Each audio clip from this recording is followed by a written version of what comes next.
కళ్ళకు తాళాలు, కళాలకు సంఖ్యలు మన కొత్తవి కాదు. కాకీల కండ కావరాల కథలకు సశేషాలే తప్ప ఫుల్ స్టాపులు ఎక్కడే చచ్చాయి. పత్రికా స్వేచ్ఛ లేకపోవడం అనేది చాలా చాలా పాత మాట. ఇప్పుడు సోషల్ నెట్వర్కింగ్ సైట్లే టాక్ ఆఫ్ ది వరల్డ్. ప్రపంచాన్ని చాపలా చుట్టేసి ఫోన్లోనే పెట్టేసే అత్యాధునిక యుగం మన అరచేతుల్లోనే ఆవిష్కృతమైంది.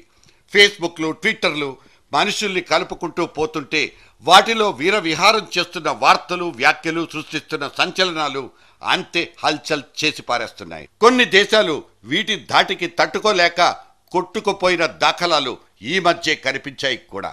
అందుకే మన పెద్ద ప్రజాస్వామ్యంలో కూడా ఏలిన వాళ్ళ కళ్ళు పడ్డాయి వీటి మీద. ఆ మధ్య సోనియా గాంధీని విమర్శించిన పాపానికి ఆమె వీర విధేయుడైన మంత్రి కపిల్ సిబాల్కు కోపం నశాళానికి అంటేసింది. అంతే, ఈ సోకాల్ సోషల్ వెబ్సైట్ల మీద సెన్సార్ కత్తెర పడాల్సిందేనంటూ భీష్మించుకుని కూర్చున్నాడు. దాంతో రెచ్చిపోయిన మీడియా కపిల్ సిబాల్ మీద కత్తిగట్టి వరసబెట్టి ఏకిపారేసింది. ఈ సామూహిక దాడి తట్టుకోలేక టెంపరీగా తోకముడి చేశాడు ఆయన. అంతెందుకు, మొన్నటికి మొన్న బాల్ ఠాక్రే చనిపోతే ఆయన ఏమంత గొప్పోడు, మనుషుల్ని విడదీసి హింసను ప్రేరేపించి విభేదాలు రెచ్చగొట్టిన వాడు కాదా అంటూ ఇద్దరు ఆడపిల్లలు తమ తమ అభిప్రాయాల్ని స్వేచ్ఛగా ఫేస్బుక్లో పెట్టుకున్నందుకు ముంబై పోలీసులు రెచ్చిపోయి పిచ్చి పిచ్చి సెక్షన్ల కింద అరెస్టు చేయబోతే ఇంటర్నెట్ సమాజంతో పాటు మెడ మీద తలకాయ ఉన్నోళ్లంతా తిరగబడిపోయారు. దాంతో తాము చేసిన తప్పుడు పనికి తలలు పట్టుకోవడం పోలీసుల వంతైంది. సుప్రీంకోర్టుతో కూడా కొట్టించుకున్నంత పని కావడంతో బట్టలు తడిపేసుకున్నారు కాకీలు.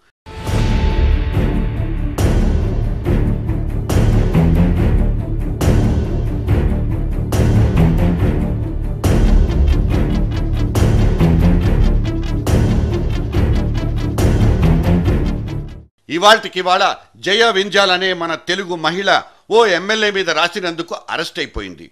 మళ్ళీ ఏవో పిచ్చి sections. Information technology act 66A అంటూ ఆ మధ్య ఒక తుగ్లక్ సవరణ పట్టుకొచ్చింది ప్రభుత్వం.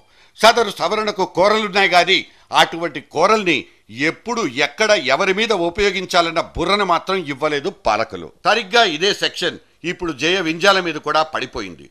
Peoples union for civil liberties PUCL అనే సంస్థ అధ్యక్షురాలైన జయ వింజాల ఫేస్బుక్ ద్వారా తన అభిప్రాయాలతో పాటు రకరకాల సమస్యల మీద పోస్టింగ్ చేసే ఆమె మీడియాకు చాలా కాలంగా సుపరిచితురాలే. ఇప్పుడు ఆమె ఆమంచి కృష్ణమోహన్ అనే ఎమ్మెల్యే మీద, తమిళనాడు గవర్నర్ అయిన రోసయ్య మీద రాసినందుకు ఈ కేసు మోపారు. అయితే ఈ వ్యవహారాన్ని ప్రచురించిన పత్రిక మీద కూడా నిజానికి కేసు పెట్టాలి. ఆ పత్రికకు మాత్రం ఓ సంజాయిషీ నోటీసు జారీ చేసి ఈవిడ్ని మాత్రం ఏకంగా అరెస్టు చేసి పారేశారు పోలీసులు. భావ ప్రకటనా స్వేచ్ఛే పత్రికా స్వేచ్ఛ.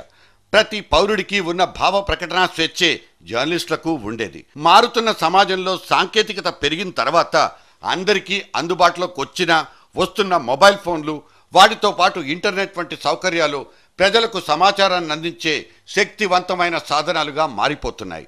ఇటువంటి ఆయుధాల్ని సహజంగానే ప్రజలు ఉపయోగించుకుంటారు, కొత్త విషయాలు తెలుసుకుంటారు. వీటిని అరికట్టాలనే ఆలోచనలు చేయడమే ప్రభుత్వాలు చేసే ప్రాథమిక తప్పు. అశ్లీలపు రాతలు, దేశ సమగ్రతకు ముప్పు తెచ్చే ఉగ్రవాద వ్యవహారాల వంటి వాటికి సంబంధించి ఉపయోగించాల్సిన చట్టాల్ని ఎవరి మీద పడితే వాళ్ళ మీద ప్రయోగించితే దాన్ని దురుపయోగమనే అంటారు.